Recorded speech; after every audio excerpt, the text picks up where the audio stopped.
Good morning. Welcome to Visionary Aging. I'm Mary Winters, your host and a gerontologist, the owner of About Senior Solutions. What we do is we provide plans and advocacy and resources for seniors, keep them healthy and happy with whatever it is what they want that we could put together to make their life better. But this is a program about resources and connecting with others so that you can live your best life ever. Today we have a quick show, and I think we'll talk a little bit about what's turning 100, but we have a little lady that's turning 100 too. And I'm going to bring on Steve McCullough because we have the holidays coming up, and we've had a couple people ask questions regarding what to do in regards to, I don't know. We'll ask Steve. So let's see what Steve has to say. Let's see if I have his intro here. Here we go.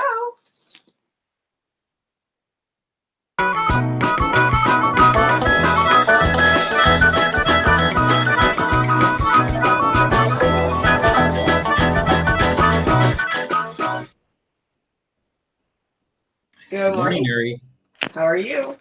I'm good. I got the memo about the green shirt, so good. kind of matched. That's important. That's important. Right. Yeah, so I know you've been getting a few questions about the holidays, and I'm not sure exactly what this particular question is, but I think it's great, and those questions should keep flowing. So definitely reach out to info@About Senior Solutions, and we will do our best to answer your questions. Absolutely. So our question this week is, with the holidays coming up, gentleman's going to visit his parents. He hasn't been there in a while. He wants to know what kind of clues he could look for just to see how his parents are doing.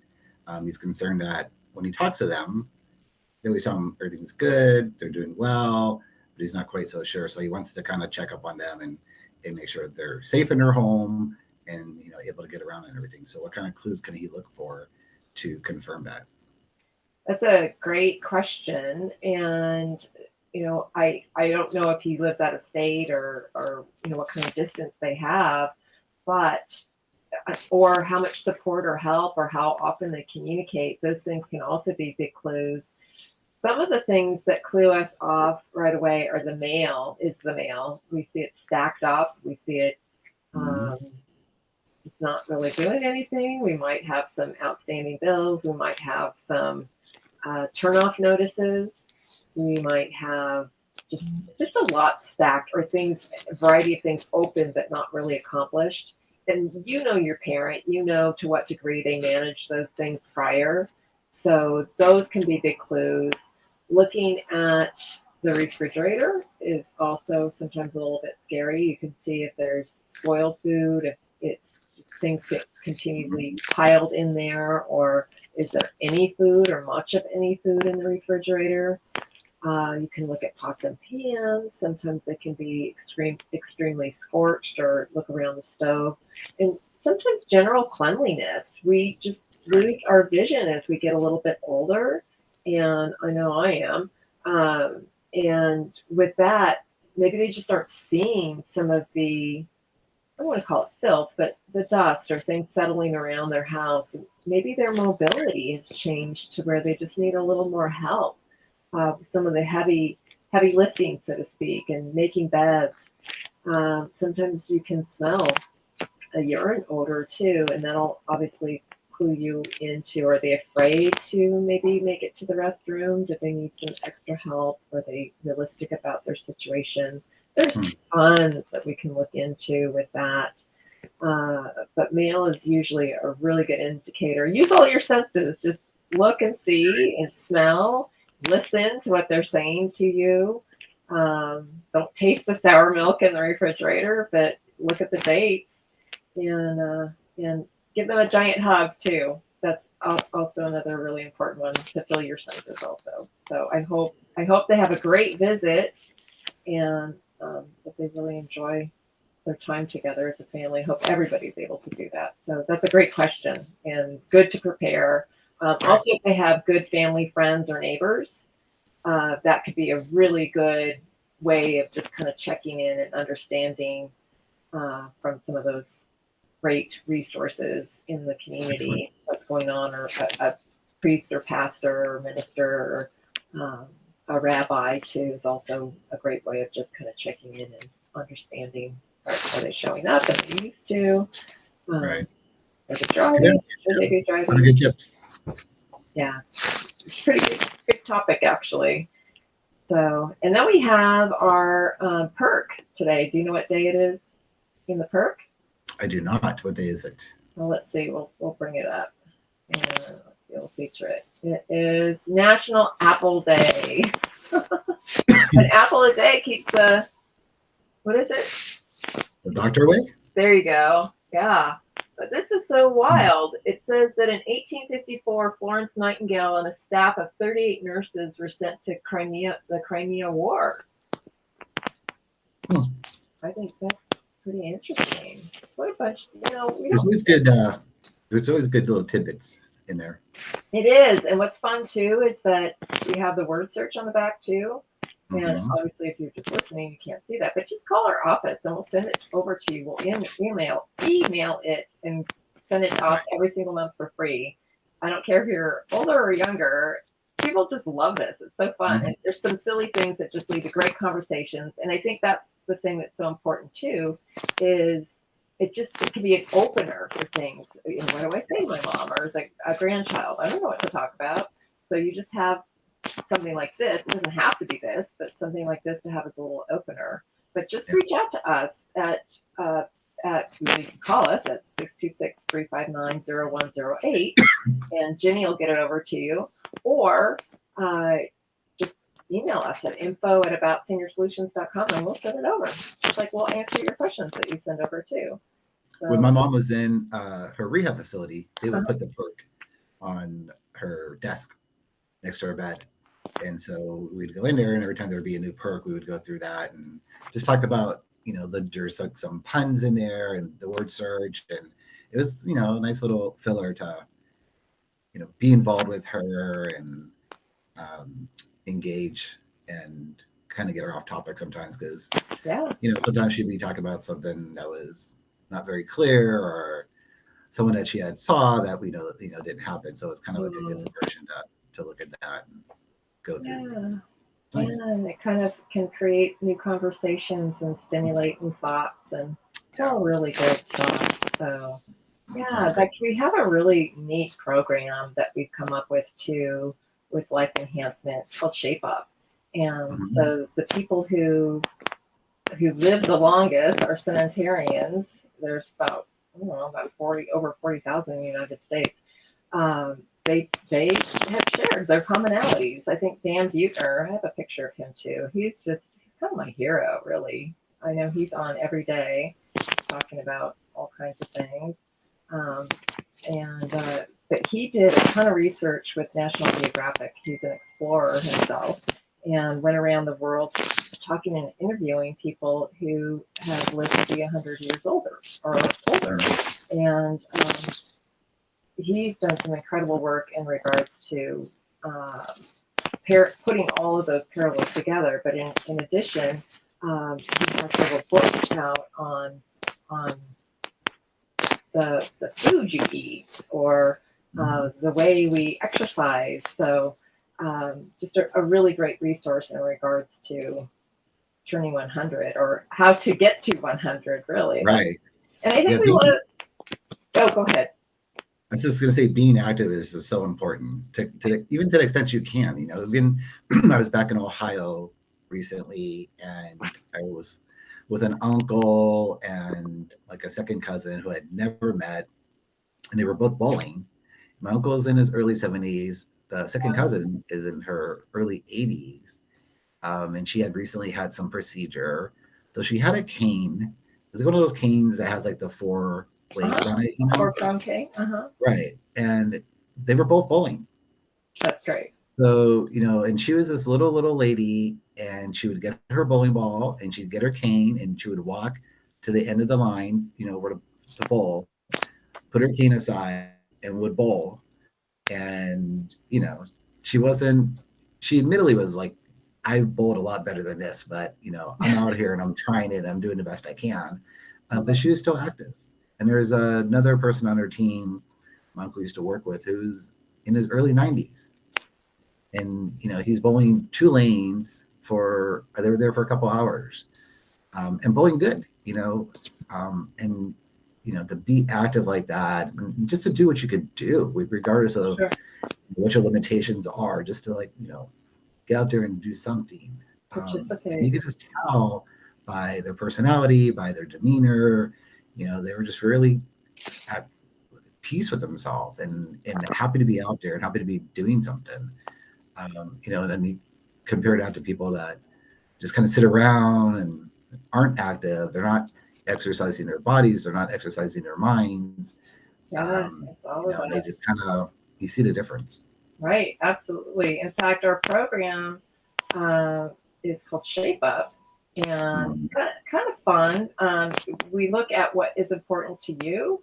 And so if we really want to improve an area of our life, first of all, we start with the measures that I created. Everybody has something a little bit different. Organizations have things that are a little bit different. But I feel like through the broader research that I put together, spiritual community is very important. And just knowing that you have somebody to look up to, somebody to kind of surrender all of your angst is so important. And it also becomes a social community too. And then healthy life balance is really body, mind, and soul, but connecting and making sure that you have all your pieces connected as far as estate planning and your finances, and are you going to your doctor's appointments? And today we'll talk about what somebody's 100th birthday. It's all about attitude and influencers. Who influences your life, and what kind of positivity do you have and project? And then we've talked about physical activity and eating off. Obviously, it's super important. United family.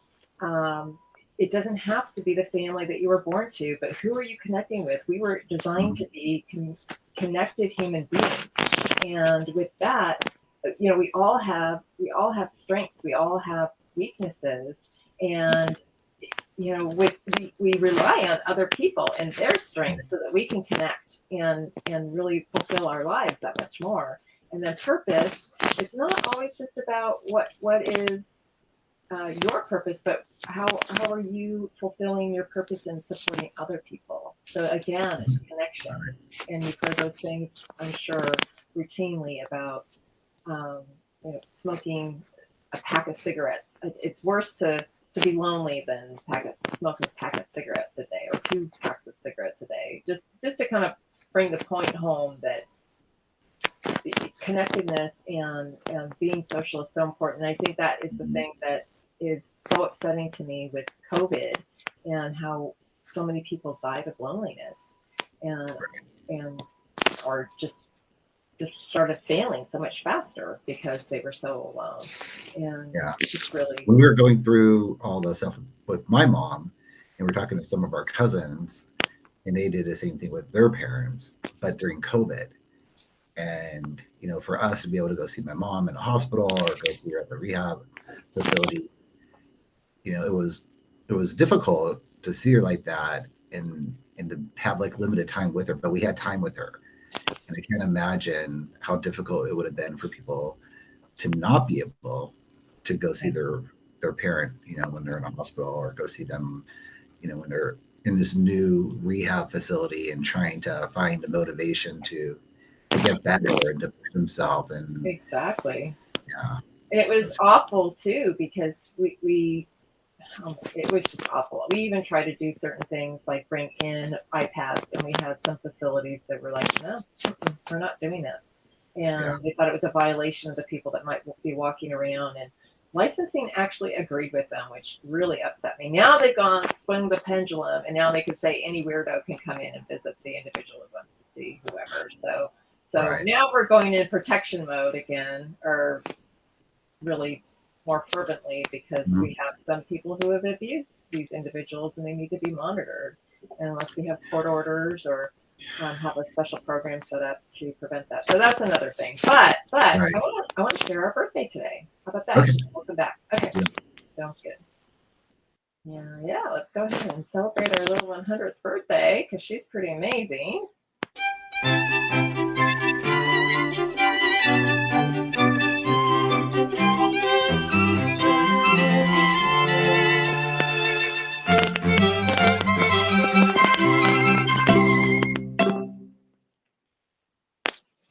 so we have a birthday in not too far away from Redding, California. So our just north of us, and Mason Carroll from KRCR interviewed our lovely little lady, and she said, it's kind of funny. So her name is Mary Ray Brighton, and she was born October 16, 1922. And she said, when I was born, the Empire State Building and the Golden State Bridge, neither were built. And it's amazing to be born 100 years ago. Of course it is. You are amazing. She looks so coherent and able to communicate her thoughts so generously. And she lives over in the River Commons Senior Living Facility. And she had a wonderful party with friends and spending lots of time with her. And she said when she was 10 in 1932, that was before the bridges, the Bay Bridge. She spent tons of time traveling and working for the Forest Service and just enjoyed life in Northern California. So happy birthday to you, Mary Ray, and many more. And we will, maybe we'll run into you one day. You're not that far away, so it'd be great. And in addition, we have,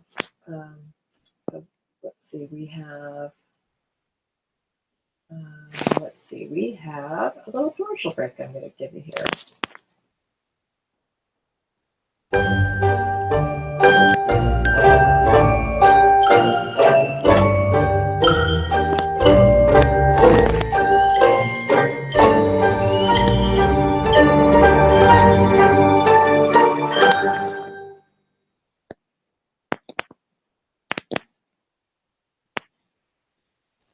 All right, Steve. I surprised you, I'm sure. What is today's sports history? Sports history. So there's so many different things going on in the sports world right now. You have college football and professional football and baseball playoffs.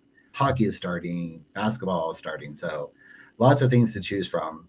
But my favorite sports history moment on this day is Carlton Fisk, the 1975 World Series, hit a dramatic home run in Game 6 to win Game 6 of the World Series.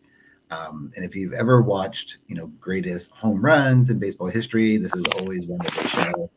He hits this home run and he's like dancing, kind of jumping towards first place, and he's hoping that the ball is going to stay fair. And he's like, you can see him with his hands, like kind of like pushing it, trying to push it fair. The ball hits off the foul pole. It's a home run. They win Game 6 of the World Series. They end up losing Game 7 to the Cincinnati Reds. So they don't win the World Series, but it's one of those just iconic moments in baseball history. And it's actually kind of funny because people assume that was the World Series winning home run, but it wasn't. They ended up falling in Game 7, but still one of the greatest sports moments in Major League Baseball history. So very cool. Well, I'll leave us with just a couple things that are turning 100 this year, and some of them surprised me, some of them not. But Reader's Digest is 100 years old this year. Time Incorporated, I'm surprised to hear that they are that old, but apparently they are. They also have, I thought the BBC was around forever. Right. But maybe it's because we weren't broadcasting forever. That's 100 years old. Disney is going into their 100th year. Stouffer's frozen meals. No. The stuffing. Stouffer stuffing. So I guess, that's 100 years, and we'll be buying those. Another fun one, and I'll leave us with this, is Maidenform bras. We could talk about more 100 things next week, but right. You have a great weekend. And you too. Anything fun going on? Well, Steve's band is playing over at the Bit in Arcadia this weekend on Saturday, but other than that, just some nice relaxing time. So how about you? Good. We have a firm event on Saturday at Disneyland. Oh, so nice. Looking forward to that. Oh, great. Well, enjoy. They just celebrated. Well, no, you said they're celebrating their 100th anniversary. Oh, I'm sure they'll be celebrating their 100th for at least a year. It's a big thing, right? Absolutely. So got to really celebrate those things. All right, everyone. Thank you so much for joining us, and send me Keep the questions coming. keep your questions and your topics. And I know there's some great guests out there too, so I'd like to bring you on. So have a great weekend. Bye, Mary. Bye.